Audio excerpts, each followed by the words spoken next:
Welcome to learn easy. आज का हमारा टॉपिक है फॉर्मेशन ऑफ स्टार्स। ठीक है। अब फॉर्मेशन ऑफ स्टार्स सबसे बेसिक चीज़ यही होती है, हमने पिछले क्लास में देखा कि एक बहुत बड़ा एक्सप्लोजन हुआ था। यहाँ हम बिग बैंग थ्योरी से ही शुरू करेंगे। एक बहुत बड़ा एक्सप्लोजन हुआ और उस एक्सप्लोजन से ही सारे जितने भी हेवनली बॉडीज हैं वो बन के तैयार हुई। और ऐसा ही नहीं कि वो बन के तैयार हो गया और एक्सप्लोजन खत्म हो गया, एक्सप्लोजन कंटिन्यू आज तक चला आ रहा है और आगे भी चलता रहेगा। ठीक है। तो बिग बैंग थ्योरी का कहना ही ये था, बिग बैंग थ्योरी यही एक्सप्लेन करना चाह रही थी कि एक्सप्लोजन कभी बंद नहीं होगा, ये एक्सप्लोजन चलता रहेगा, स्टार्स बनेंगे, स्टार्स आगे जाके डिस्ट्रॉय होंगे और फिर नए स्टार्स बनेंगे, फिर डिस्ट्रॉय होंगे, इसी तरह कंटिन्यूस प्रोसेस चलता रहेगा। ठीक। यही हमारा यूनिवर्स का कॉन्सेप्ट है कि universe is continue expanding. Big bang theory यही समझाना चाह रही थी कि यूनिवर्स इज कंटिन्यू एक्सपेंडिंग।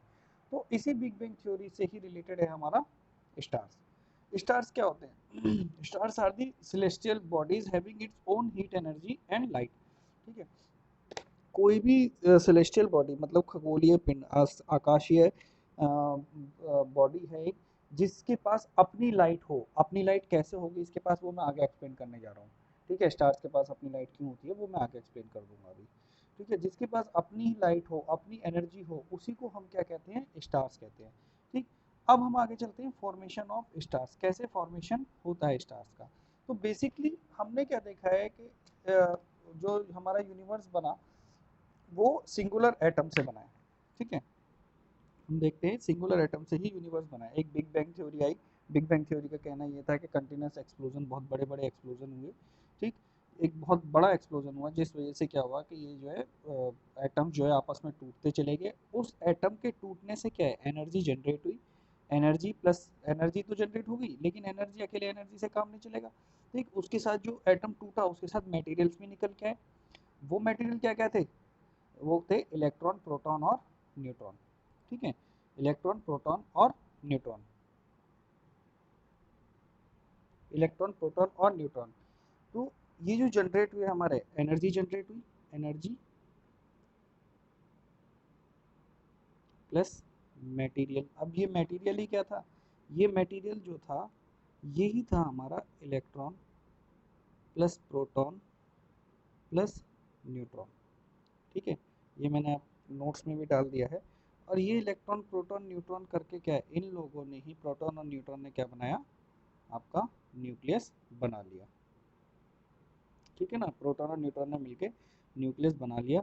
लेकिन क्या होता है, ये प्रोटॉन और न्यूट्रॉन जब इसके साथ मिलते हैं, इलेक्ट्रॉन जो है प्रोटॉन न्यूट्रॉन के साथ मिलता है तो अपनी जो है अपना जो है एक्सपेंशन शुरू कर देता है। ये एक्सपेंड होना शुरू हो जाता है।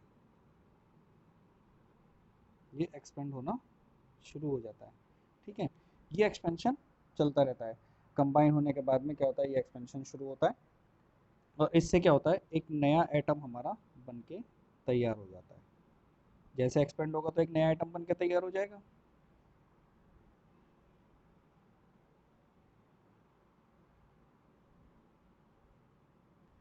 यही जो प्रोटॉन और न्यूट्रॉन है एक साथ मिलकर इन्होंने न्यूक्लियस बनाया। न्यूक्लियस के साथ इलेक्ट्रॉन मिलता है प्रोटॉन और न्यूट्रॉन के साथ। ठीक है। तो ये बन जाता है हमारा नया एक एटम बन के तैयार हो जाता है। ठीक। लेकिन क्या है, एक्सप्लोजन हमारा भी बंद थोड़ी हुआ है। ठीक है। तो यही जो एक्सप्लोजन है इसमें क्या हुआ, अनइवन डिस्ट्रीब्यूशन होता है मटेरियल्स का, कहीं भी कुछ भी बिखर जाता है। जैसे आप एक चीज़ ये समझ लीजिए कि हमने एक गिलास पानी फर्श पे गिरा दिया। तो वो जो पानी एक गिलास हम फर्श पे गिराएंगे, ठीक, क्या होगा, नीचे फर्श पे गिरती हुई जगह जगह जगह जगह एक्सप्लोड होता चला जाएगा। क्या होगा, वो फर्श पे गिरा, थोड़ा इधर बिखरा, थोड़ा इधर बिखरा, तो जगह जगह एक्सप्लोड होता चला जाएगा। तो क्या, उसी ही क्या कहेंगे हम, अनइवन डिस्ट्रीब्यूशन ऑफ मटेरियल। ठीक है। अब उस ग्लास के पानी में हमने शुगर भी मिला रखी है, ठीक, जो अच्छी तरह से घुली हुई नहीं है। उसमें सॉल्ट भी मिला रखा है जो अच्छी तरह से घुला हुआ नहीं है। तो जब वो पानी ग्लास का फर्श पे गिरेगा तो वही जो उसके अंदर मटेरियल है ना, शुगर और सॉल्ट, वो भी फर्श पे बिखरेंगे, कुछ इधर बिखरेंगे कुछ इधर बिखरेंगे। तो यही, ये जो मैंने नेबुला यहाँ बनाया है ये वही शुगर एंड सॉल्ट बनाए हुए हैं। पानी गिरा, पानी के अंदर शुगर एंड सॉल्ट है। ठीक है। तो शुगर एंड सॉल्ट को हमने कंसिडर किया हाइड्रोजन, हीलियम और डस्ट के फॉर्म में। ठीक। वो गिरा तो जगह जगह जगह जगह वो बिखरते हुए चले गए। ठीक है। इसी अनइवन डिस्ट्रीब्यूशन की वजह से क्या हुआ, डेंसिटी बढ़ी। ठीक है। डेंसिटी में डिफरेंस आया। ठीक। डेंसिटी में डिफरेंस आया तो क्या हुआ, डिफरेंस इन ग्रेविटेशनल फोर्स यानी ग्रेविटेशनल पुल, जो एक दूसरे को अट्रैक्ट करने की पावर थी वो भी अपने आपस में वो वो डिफरेंस आता चला गया, उस ग्रेविटेशनल फोर्स में वो बढ़ती चली गई। तो उसके बढ़ने से क्या, जैसे यहाँ पे देखा अनइवन डिस्ट्रीब्यूशन की वजह से क्या हुआ, प्रेशर बढ़ा आपका। ठीक, प्रेशर के साथ साथ आपकी डेंसिटी बढ़ी, डेंसिटी के साथ टेम्परेचर बढ़ा, और जब टेम्परेचर बढ़ेगा किसी भी चीज़ का तो वो ब्लास्ट होगा या नहीं होगा। ठीक है, तो हम इसको क्या देखते हैं कि जैसे हमने कुकर गैस पे रख दिया और उसको ऐसे ही हीट करने के लिए छोड़ दिया, तो एक टाइम ऐसा आएगा जब कुकर बहुत ज़्यादा हीट हो जाएगा, तो हो सकता है कुकर फट भी जाए। ठीक, चलिए आगे चलते हैं। With increase in temperature, taken heat energy, hydrogen atom will convert into helium। तो जैसे जैसे जैसे जैसे टेम्परेचर बढ़ता चला जाता है, ये हाइड्रोजन जो है हीलियम में, हाइड्रोजन प्लस हाइड्रोजन मिलके क्या बनाता है, हीलियम बनाता है। ठीक, इसका एक पूरा प्रोसेस है, आगे एक्सप्लेन किया हुआ है मैंने पूरा प्रोसेस। तो हाइड्रोजन प्लस हाइड्रोजन मिलके क्या बनाएगा, हीलियम। अब हीलियम जो बना उसके साथ भी एनर्जी रिलीज हुई। ठीक है, ये जो हाइड्रोजन प्लस हाइड्रोजन मिल रहे हैं, इसी प्रोसेस को हम क्या कहते हैं, नाभिकीय संलयन यानी कि न्यूक्लियर फ्यूजन कहते हैं। ठीक, हीलियम जो बनता है वो भी अपने साथ एनर्जी रिलीज करता है। तो ये पूरा प्रोसेस यहाँ मैंने एक चार्ट में तैयार किया है। ठीक, hydrogen plus hydrogen gives helium यानी कि एनर्जी हमें देता है। ठीक, ये जो एनर्जी बची, ये एनर्जी जो रिलीज हुई है यहाँ पे, इसी एनर्जी को क्या किया, दूसरे हाइड्रोजन एटम ने ले लिया। ठीक है, तो इन दोनों हाइड्रोजन एटम ने क्या किया, फिर से न्यूक्लियर फ्यूजन हुआ। ठीक, जैसे हम यहाँ पे इसको देखते हैं एक बार,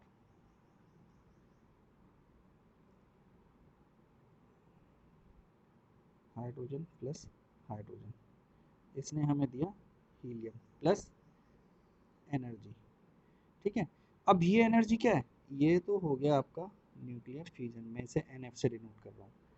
ठीक, इसी हाइड्रोजन को, इसी ये जो एनर्जी है, ये दूसरा हाइड्रोजन एटम जो कि हमारा कहीं भी स्पेस में बिखरा हुआ था, ठीक है, कहीं भी बिखरा हुआ था, वो हाइड्रोजन एटम क्या करता है, इस एनर्जी को ले लेता है।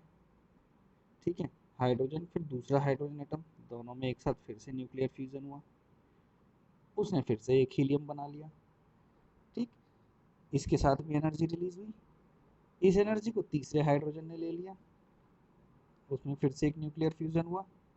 ठीक है ना, NF, इसने क्या किया, तीसरे हाइड्रोजन एटम ने फिर से, और ये जब तक चलता है, ठीक है, ये आपका जब तक चलता है जब तक के ये हाइड्रोजन एटम ये ख़त्म नहीं हो जाते। कहाँ जाके ख़त्म होते हैं, जो छोटे हाइड्रोजन एटम्स या फिर जो छोटे स्टार्स होते हैं, वो तो आपके ख़त्म हो जाते हैं वाइट डॉर्फ पे जाके, WD से डिनोट कर रहा हूँ मैं इसको, लाइफ साइकिल को आगे समझाऊंगा। और जो बड़े हाइड्रोजन एटम यानी बड़े स्टार्स बन के तैयार होते हैं, वो आपके ख़त्म होते हैं ब्लैक होल में जाके। ठीक, इसको भी मैं लाइफ साइकिल ऑफ स्टार में आगे बताऊंगा। तो अल्टीमेट पर्पस क्या हो जाता है इसका, कि वो हाइड्रोजन की, जब तक हाइड्रोजन रहेगी और जब तक एनर्जी रिलीज होती रहेगी, तब तक एक्सप्लोजन कंटिन्यू चलता रहेगा और यूनिवर्स हमारा ऐसे ही बढ़ता चला जाएगा। इसी से ही हमारे स्टार्स का फॉर्मेशन आगे आगे होता चला जाता है। ठीक है, यही स्टार फॉर्मेशन का मेन रीजन है। ठीक, ये जो एनर्जी हमारे रिलीज होती रहती है, यही हमारा क्या है, हीट डस्ट का जो वो बनता है, हीट डस्ट और गैसेस का जो एक क्लाउड बन जाता है। ठीक है, उसी को हमने क्या कहा है, उसी को हमने नेबुला कहा है। इसी नेबुला से ही हमारे स्टार्स का जन्म होता है। ये नेबुला आया कहाँ से, ये नेबुला हमने पीछे वाली वीडियो में देखा था। ये नेबुला कहाँ से आया था, कि जो हमारा अनइवन डिस्ट्रीब्यूशन हुआ था, जो आपने पानी फर्श पे गिराया था ना, ये, और पानी फर्श पे गिरने के बाद में क्या हुआ था, पानी फर्श पे गिरने के बाद में उसका सॉल्ट भी उसके साथ बिखर गया था, शुगर भी उसके साथ बिखर गई थी। ठीक है, लेकिन वो कहीं ना कहीं पानी के साथ मिक्सअप थी, तो ये नेबुला जो है वही मिक्सचर है। उसके बाद में टेम्परेचर राइज होना शुरू हुआ, जिससे कि आपका स्टार बना। ठीक है, तो एक तरह से हम नेबुला को ये भी बोल सकते हैं कि नेबुला जो होता है, it is called the embryo of universe, मतलब पूरा यूनिवर्स जो बना है वो नेबुला से ही जन्म लिया है पूरे यूनिवर्स ने। ठीक है, चलिए, it is believed that the stars were formed by the 5 to 6 billion years ago। अब हमने क्या देखा, बिग बैंग थ्योरी कहाँ आई थी, बिग बैंग थ्योरी आई थी 13.7 बिलियन ईयर्स अगो। और जो स्टार्स फॉर्मेशन हमारा शुरू हुआ वो शुरू होता है हमारा 5 टू 6 बिलियन ईयर्स अगो। तो इसके बीच का जो टाइम है 13.7 और 5.6 वो 5 to 6 बिलियन ईयर्स एगो का, इस टाइम को हम क्या कहते हैं? इस टाइम को हम कहते हैं डार्क एज।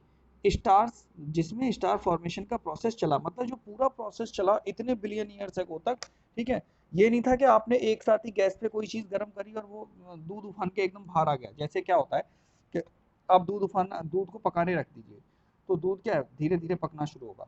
आप चाहे वहाँ 2 घंटे खड़े रहिए, दूध नहीं निकलेगा। आपकी एक झलक नजर बची और दूध निकल के बाहर, ठीक है। तो यहाँ पे इस तरह नहीं होता है ना, कि एकदम से हीट किया और एकदम से उसका रिजल्ट हमें मिल गया। काफी सालों तक, कई हजार सालों तक, कई लाख सालों तक, बिलियन ईयर्स तक हमारा ये प्रोसेस चलता रहा। फॉर्मेशन, धीरे धीरे हीट रिलीज होती रही, हाइड्रोजन एटम उसको अपने अंदर लेते रहे। हाइड्रोजन एटम ने अपने अंदर लेके हीलियम बनाया, हीलियम ने फिर हीट रिलीज करी, इस तरह बहुत सारे हाइड्रोजन मिलकर नेबुला बनाया, ठीक है। उस नेबुला से ही हमारे क्या है, स्टार्स का फॉर्मेशन शुरू हो जाता है, ठीक। तो हमारा यहाँ पे अब हमने देखा, जब हीट रिलीज होगी किसी भी चीज में, आप अगर लोहे की छड़ को या लोहे की छुरी को गैस पे गर्म कर रहे हैं, तो क्या होगा, वो रेड हो जाएगी, है ना। वो रेड क्यों रही, अब उसके पास अपनी हीट है। पहले वो किस हीट से काम कर रही थी, वो गैस की हीट से काम कर रही थी।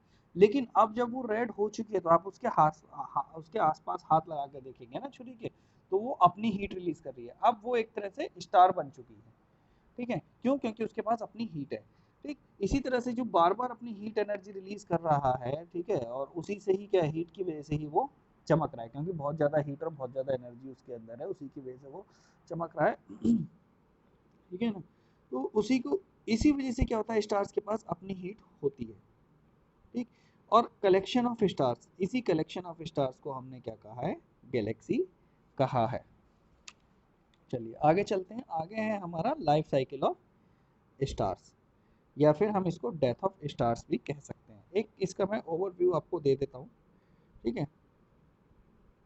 कोई भी स्टार है, सबसे पहली जो स्टेज होगी उसकी, वो प्रोटो स्टार होगी, फिर रेड जाइंट होगी, नोवा और सुपरनोवा होगी। इन सब चीज़ों को मैं एक्सप्लेन करने जा रहा हूँ। White dwarf, neutron star, Pulsar और ब्लैक होल।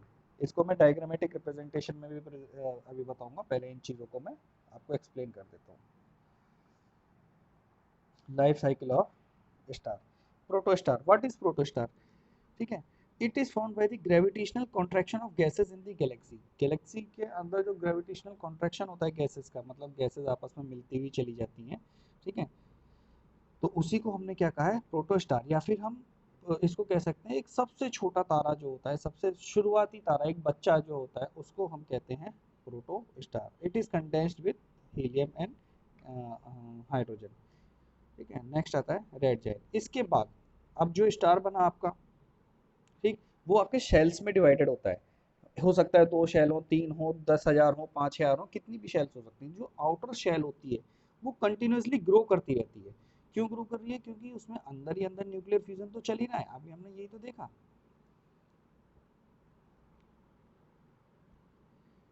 अभी हम यही तो देख रहे हैं, जो उसमें न्यूक्लियर फ्यूजन चल रहा है ये है। इसके अंदर हाइड्रोजन प्लस हीलियम, ठीक है, इसमें अंदर फ्यूजन हुआ, ये फिर से इससे एक्सपेंशन हो गया, ठीक, फिर से फ्यूजन हुआ, फिर एक्सपेंशन हो गया, फिर फ्यूजन हुआ, फिर एक्सपेंशन हो गया। इसी तरह एक्सपेंड होता चला जाता है। तो जो आउटर लेयर है, इसमें अब अंदर वाली लेयर थोड़ी एक्सपेंड हो रही है, अब तो इसमें एक्सपेंशन हो रहा है, ठीक है। सबसे पहले इसमें एक्सपेंशन हुआ, ये बन गई, फिर इसमें एक्सपेंशन हुआ, ये बन गई, फिर इसमें एक्सपेंशन हुआ, ये बन गई, इसमें हुआ, ये बन गई, ठीक है। तो यही एक्सपेंशन जो है इसमें कंटिन्यूसली चलता रहता है,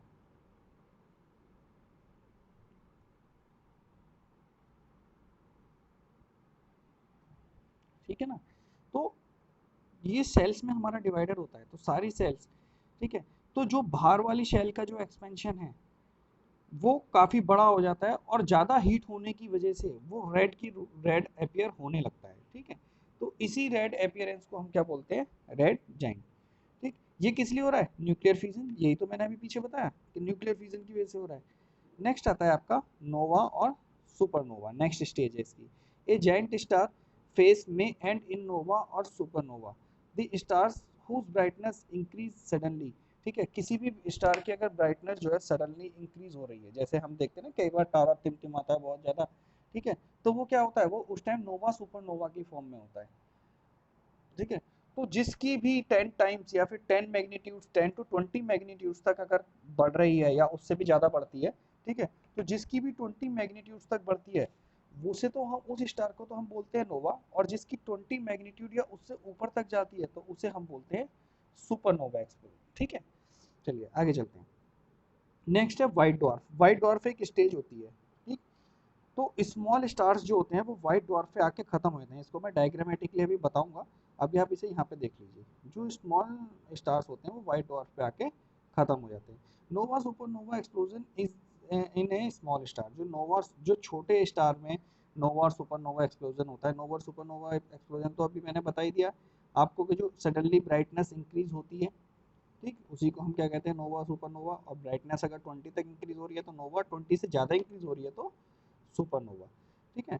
व्हाइट डॉर्फ में क्या होता है, यही जो ब्राइटनेस इंक्रीज हो रही है छोटे स्टार्स में जो इंक्रीज होती है ब्राइटनेस, इसी को हम कहते हैं white dwarf. The star of size cools the star of size cools contracts to become a white dwarf. ठीक है, ये छोटे ठंडे होके छोटे होते चले जाते हैं, ठीक है, और इसी को हम व्हाइट डॉर्फ कहते हैं। एंड में जाके ये खत्म हो जाते हैं। नेक्स्ट आता है न्यूट्रॉन स्टार।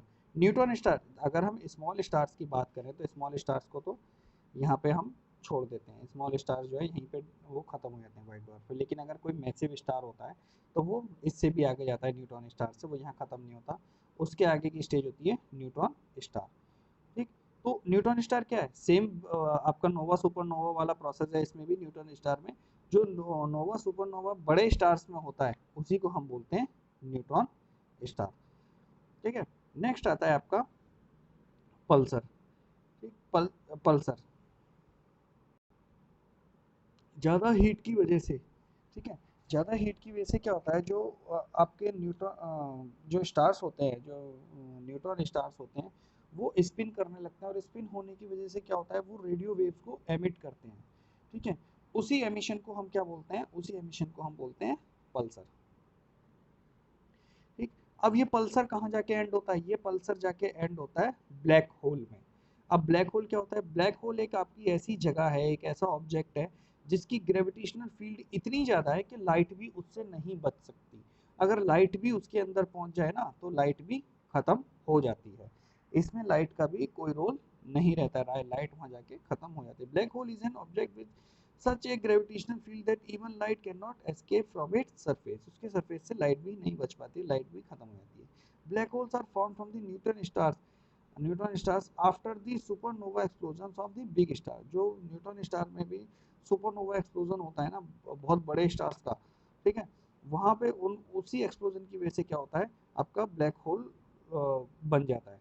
ठीक है, और यही ब्लैक होल ऐसी ऐसी जगह होती है, यही ब्लैक होल एक ऐसी जगह होती है जहाँ पे आके हाइड्रोजन पूरी तरीके से नष्ट हो जाता है। ठीक है, और यहीं पे इसको हम कहते हैं डेथ ऑफ स्टार। ठीक, ये जो ब्लैक होल प्रिंसिपल था ये दिया था हमें चंद्रशेखर ने, सी चंद्रशेखर ने। ठीक है, ये जो ब्लैक होल प्रिंसिपल है इसको हमने हमें सी चंद्रशेखर ने दिया था। आगे चलते हैं, इसका एक डायग्रामेटिक रिप्रेजेंटेशन और बता दूं मैं आपका लाइफ साइकिल ऑफ स्टार का। चलिए, सबसे पहले क्या है, हम लाइफ साइकिल देख रहे हैं पूरे स्टार की। सबसे पहले क्या है, आपका नेबुला बना। ठीक है, नेबुला कैसे बना था, हाइड्रोजन हीलियम में जो एक्सप्लोजन बार बार होता रहा, हीट और डस्ट पार्टिकल आपके इवॉल्व हुए। ठीक है, हाइड्रोजन हीलियम में जो हुआ, ठीक, उसमें आपके डस्ट पार्टिकल इवॉल्व हुए, उसी डस्ट पार्टिकल की वजह से आपका नेबुला बना। ठीक है, नेबुला जो बना, उस नेबुला से आपकी जो है ना दो चीज़ें बन के तैयार हुई। जब नेबुला में एक्सप्लोजन शुरू हुआ तो सबसे पहले आपका बना ये एवरेज स्टार, मतलब कि स्मॉल स्टार, और एक ये मैसिव स्टार। ये दो आपके बन गए। ठीक है, ये दोनों अपनी लाइफ साइकिल अलग अलग से चलाते हैं।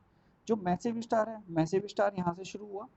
ठीक, मैसिव स्टार प्रोसेस सारा सेम रहेगा, मैसिव स्टार या स्मॉल स्टार कोई भी हो। सबसे पहले हमारा प्रोटो स्टार बना था, मतलब वही जो पहला स्टार होता है। पहला स्टार के बाद में आपका एवरेज स्टार, मैसिव स्टार के बाद में आपका रेड जाइंट बना।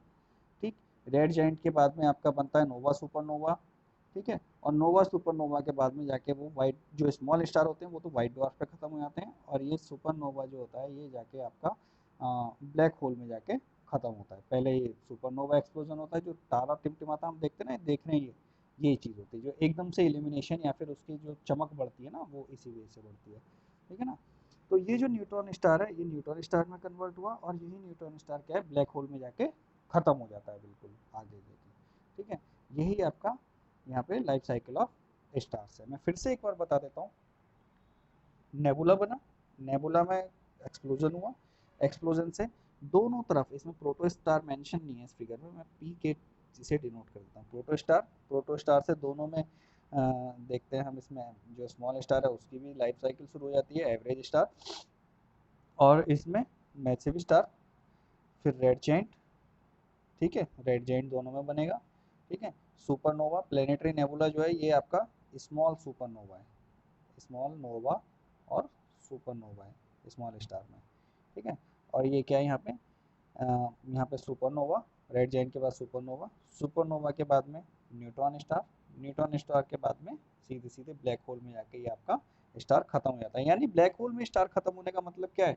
ब्लैक होल में स्टार खत्म होने का मतलब है कि हाइड्रोजन पूरी तरह खत्म हो चुकी है। अब हाइड्रोजन हाइड्रोजन अब खत्म हो गई। ठीक है ना, क्योंकि ब्लैक होल एक ऐसी जगह है जहाँ पे कुछ भी चीज़, लाइट भी, उसकी ग्रेविटेशनल फोर्स इतनी ज़्यादा है कि लाइट भी वहाँ पे सरवाइव नहीं कर सकती है। तो अब हाइड्रोजन ही खत्म हो गई, तो अब आगे स्टार की लाइफ साइकिल बची ही कहाँ? क्योंकि हाइड्रोजन प्लस हाइड्रोजन से ही तो हीट रिलीज हो रही थी, और उसी से फिर आगे उस एनर्जी को, उस हीट को आगे वाले हाइड्रोजन यूज कर रहे थे। ठीक है ना, चलिए आगे चलते हैं। नेक्स्ट है आपका colour of stars. Colour of star depend करता है उनके टेम्परेचर पे। ठीक है, तो रेड स्टार जो होगा वो सबसे कूलेस्ट होगा, येलो स्टार जो होगा वो मॉडरेट होगा, और ब्लू स्टार जो होगा वो आपका हॉटेस्ट होगा। ब्लू स्टार ही आप देखते हैं, ब्लू स्टार को हॉटेस्ट इसलिए कहा क्योंकि जब रोशनी हमें चमक रही है वो आपकी रेड ना आके ब्लू आती है आप तक। ठीक है, तो जो हॉटेस्ट होता है वो ब्लू स्टार होता है, और जो हॉटेस्ट स्टार होता है उसी की रोशनी मोस्टली हमें दिखाई पड़ती है। ठीक है, सबसे बड़ा जो स्टार है वो आपका सीरस या फिर डॉग स्टार जिसको हम बोल देते हैं, ये सबसे ज़्यादा ब्राइटेस्ट स्टार है। ठीक है, सबसे ज़्यादा चमकने वाला तारा जो है वो आपका डॉग स्टार होता है। उसके बाद में हम देखते हैं polar star, brightest star of the northern sky.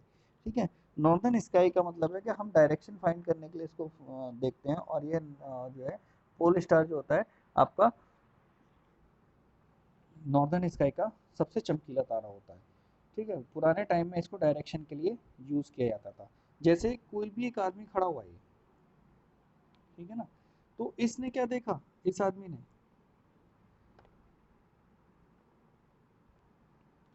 Consider करते हैं ये पोल स्टार यहाँ पर है। ठीक है ना, ये तो हो गया आपका पोल स्टार। यहाँ पे कोई आदमी खड़ा हुआ है। ठीक, अब इसे जो है, इसे जाना है ईस्ट डायरेक्शन में या फिर इसे जाना है वेस्ट डायरेक्शन में। अब इसके पास ऐसा कोई सोर्स नहीं है, इसके पास कंपास नहीं है देखने के लिए, तो ये क्या करेगा, ये अपना इस पोल स्टार की तरफ मुंह करके खड़ा हो जाएगा। पोल स्टार को मैं डिनोट कर रहा हूँ पीएस से। ठीक है, तो जिधर की तरफ ये मुंह करके खड़ा हुआ पोल स्टार, उसके अपोजिट डायरेक्शन में हो जाएगा साउथ, ये हो जाएगा इधर नॉर्थ, इसकी राइट साइड में हो जाएगा ईस्ट, और इसके वेस्ट साइड में हो जाएगा, इसके लेफ्ट साइड में हो जाएगा वेस्ट। ठीक है ना, तो ये क्या हो गया आपका, ये पोल स्टार से आपने इसकी डायरेक्शन फाइंड कर ली है। चलिए, प्रोक्सिमा सेंचुरिया जो सबसे पास वाला स्टार है, प्रोक्सिमा सेंचुरिया उसको हम बोल देते हैं। ठीक है ना, प्रोक्सिमा सेंचुरिया जो सन के सबसे पास है स्टार। कॉन्स्टलेशन, जब भी स्टार्स जो है किसी डायग्रामेटिक, किसी डायग्राम के फॉर्म में होंगे, ठीक है, या फिर कोई एक पर्टिकुलर शेप के फॉर्म में होंगे, उसे हम बोलते हैं constellation. The stars which appeared in the form of closed groups. ठीक है ना, जैसे हम ये देखते हैं,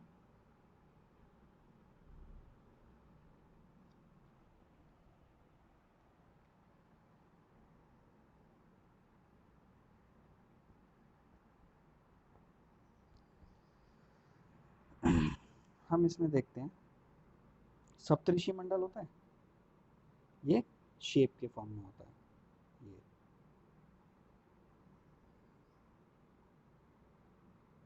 ठीक है ना, ये होता है सप्तऋषि मंडल। ठीक, ये इसको बोलते हैं उर्सा मेजर, उर्सा मेजर। ठीक है ना, इसी के साथ क्या होता है, हम देखते हैं और भी कॉन्स्टलेशन होती हैं, जैसे आपका ग्रेट बियर हो गया, ग्रेट बियर एक कॉन्स्टलेशन होती है। ठीक, और आपका उर्सा माइनर हो गया। तो काफ़ी सारे कॉन्स्टलेशन होते हैं और ये सभी जो है एक शेप फॉर्म करती हैं, सभी जो है एक शेप फॉर्म करती हैं। कितनी कॉन्स्टलेशन हमने बनाई है यहाँ पे?